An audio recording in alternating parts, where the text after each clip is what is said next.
Hey, what's up, everybody? It's Josh here, and welcome to another episode of Geeks Podcast. Today, we're going to be talking about Infamous Second Son for the PS4. I've spent so much time with that this week, and I'm just really pumped to talk a little bit about it and things that I liked about it, things I was not so hot on about it.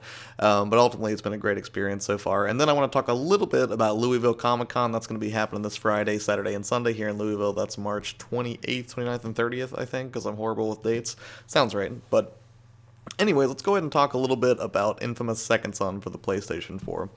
Now, I will admit freely, Infamous initially as a series, I really enjoyed it when I first played it on the PS3, at least from a gameplay perspective, but I never really liked the character of Cole in the game, because despite all of his amazing powers, he just seemed to have the delivery and presence of, a wooden board. The guy was just not that interesting to me, and the story just didn't really resonate with me, and despite having a few fun hours with it, I didn't really feel the need to stick around very much longer than that.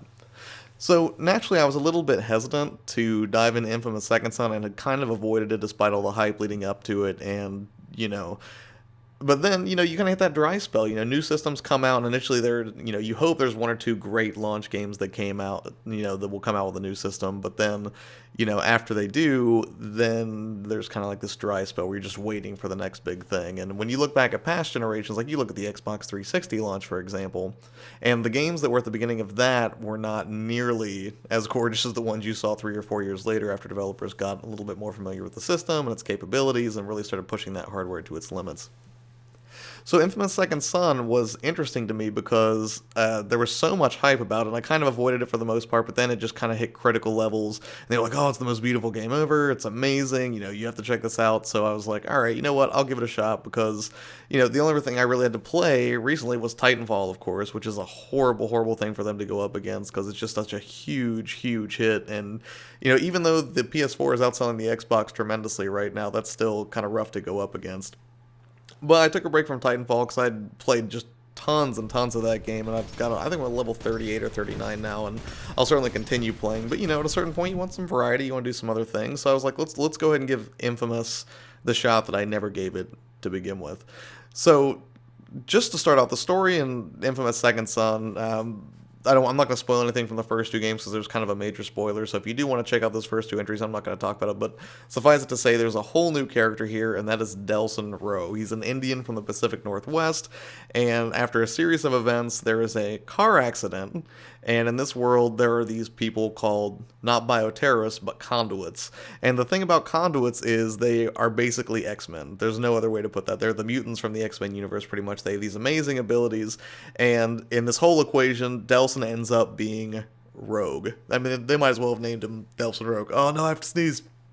No, I don't. So anyways, Delson Rowe, not Rogue, is helping this gentleman who has been trapped in some wreckage, and when he grabs him, absorbs his power, which gives him the power of smoke, which lets him kind of turn into this smoke being of, just this mass of smoke and fumes and embers that can kind of bamf through things, very Nightcrawler-ish. You'll notice I'm making a lot of X-Men references here because that's very much what it's like. And it's really fluid. It's a lot of fun to kind of dash around, but I'm getting ahead of myself. So the story is, after he gains these powers, turns out that he has become one of the bioterrorists, and there is an organization called the Department of Unified Protection, DUP, that has basically put Seattle into a police state. And because of how the story unfolds, Delson has to go there to try to kind of leech some more powers from somebody to right a wrong, and then the story kind of unfolds from there.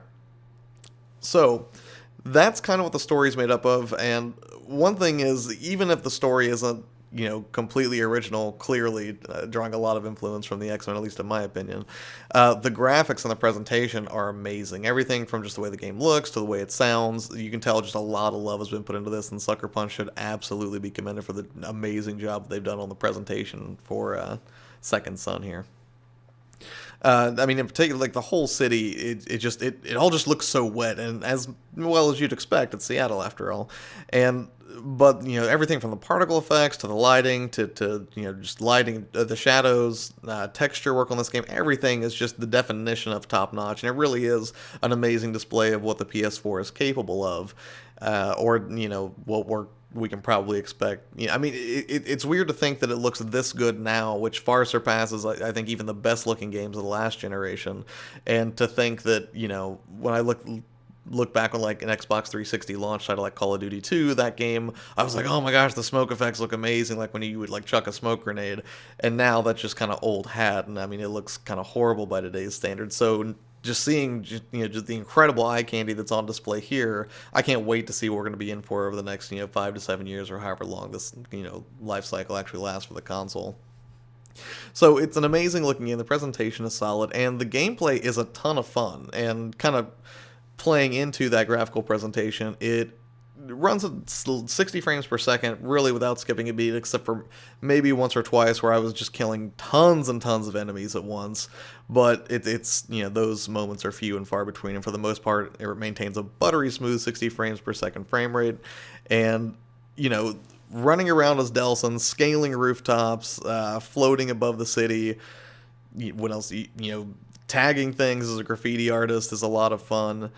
Making the decision. Now, there is a karma system in place, which if you've played Fable or a game like that, then you should be familiar with the fact that, you can either be really good or you can be really evil, but those choices really tend to be very, very binary in nature. I mean, there's not a lot of in between. You're either just like a super awesome guy who, saves people on the street, or you can be a total douchebag, which is what I kind of fall into occasionally, because for some reason there's a trophy for killing, or maybe not killing, but assaulting 10 street musicians. So it's kind of funny to think like Seattle's like where I guess this grunge movement started and everything in the 90s, and now like they're rewarding you for just beating down people playing guitar on the street. I have no idea why they're civilians, no real reason to go after them. It's just fulfilling, and you get rewarded for it in a very sadistic way. So that's kind of cool.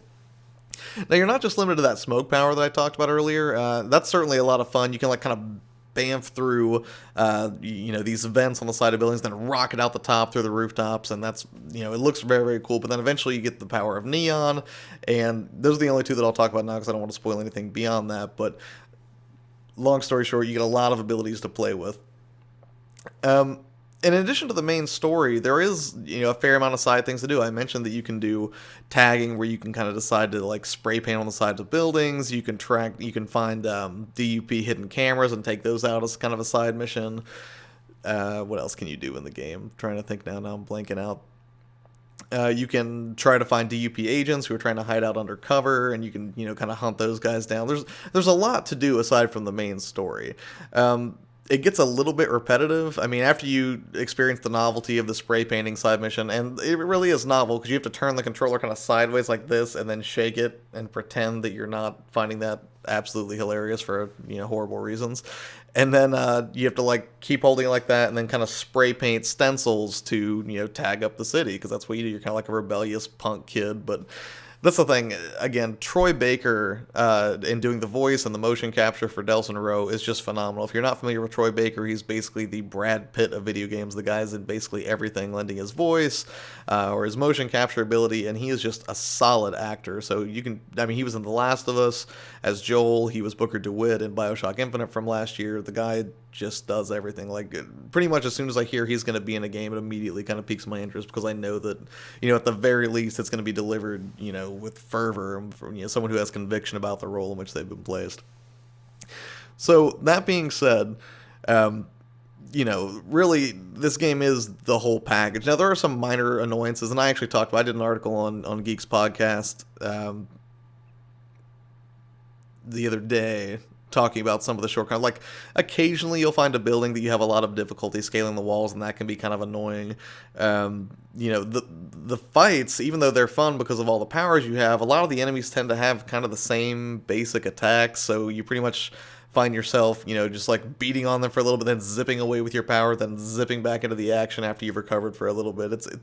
It's not too unlike a lot of shooters in that way. You shoot a few people, you kind of duck down, recover your health, and then you come back. Except there's not a lot of variety to their attack structures, so you kind of know what to expect after a while. And then, I find myself constantly just kind of chucking smoke grenades, waiting for them to have a horrible coughing fit, subdue them, run away for a little bit, and then just this very guerrilla tactic over and over. So, at the end of the day, how much time will I spend with Second Son? I'll definitely finish the main story. I'm about 3/4 of the way through it now, from what I understand. And I'll probably at least play enough of a second playthrough to get a feel for what the evil powers are like, because I haven't really seen, I play Delson as a good guy, just except for the street performance. I mess up some street performance just because, there's a trophy, so of course I'm going to do it. But, I'm not sure how much replayability there's going to be for me personally, just because, I tend to play a lot of different games so I can review them and make content for the site and do things like this podcast. But, if you're a fan of action, or if you're just looking for like a pretty way to show off your system, you really can't go wrong with Infamous Second Son. It is a ton of fun for what it is, and, it's not going to be a game that you're probably going to put 80 or 90 hours into unless you're just like a masochistic completionist, but it's still definitely worth your time. And as far as, the games that are out go for this new generation, it's absolutely one of the prettiest, and it's absolutely worth picking up. All right, enough about that though. Let's move on and take a look at Louisville Comic Con. Now, here's the thing. I haven't been to a convention in a while because I've been down here in Louisville and back to Columbus, just kind of back and forth, so I haven't really, been to a convention. I was going to go to Horror Hound last weekend, but it didn't work out. I was an idiot and put off purchasing my ticket to the last minute. Didn't get to go, which was kind of a bummer, but what are you going to do? I'm going to make up for it by going to the Louisville Comic Con. It's a Wizard World Con. It's going to be at the Louisville Convention Center in a few days now.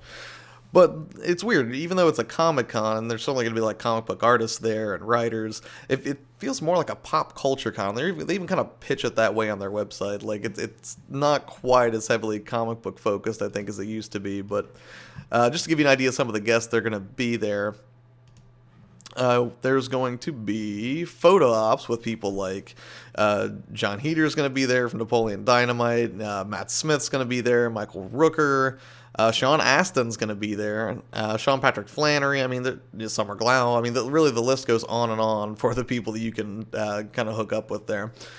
I'm not a huge Doctor Who fan, but Eric from Nerdco totally is, and he and Angela, Kyle, Lucas from Geeks Podcast are going to be coming down here and crashing on my place, and then we are going to head over to Louisville Comic Con to check it out. And I think it's going to be a really, really good time. Like, my thing there is I usually just like to check out, all of the swag that's on display, all this, the stuff you can pick up. I'm taking $100 with me, and that's my limit, because I know if I take more than that, I'll just spend it on stuff that I absolutely don't need. But it's so fun to go to a convention and, kind of pick up all this neat stuff. Like t-shirts and, collectibles and comics, obviously. And, so I'm putting myself on a limit because I don't want to just go absolutely crazy there.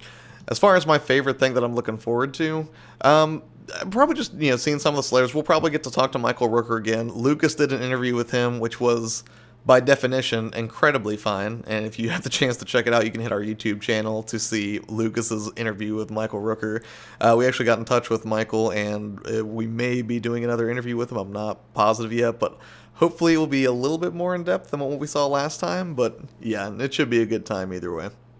So are any of you going to the Louisville Comic Con? Or if not, what was the last con you attended? Let us know in the comments. You can always hit us up on social media, on Facebook, Twitter, on our YouTube account, because we'd love to know what your con experience has been like, or, what any one that you're looking forward to in the future. So, all right, I think that's about it for now. One thing to note, we have done podcasts before, except they've been kind of disparate and kind of chunked out in different places all over the internet. This is an attempt to kind of unify those. We're going to switch, at least temporarily, to SoundCloud and see how that goes, and probably play with, not just having it on SoundCloud, but also making it available to download through iTunes. So it's kind of a process, so bear with us as we continue to do more of these podcast episodes, and thank you so much for watching and listening. So don't forget to subscribe, and we will catch you next time. All right, later.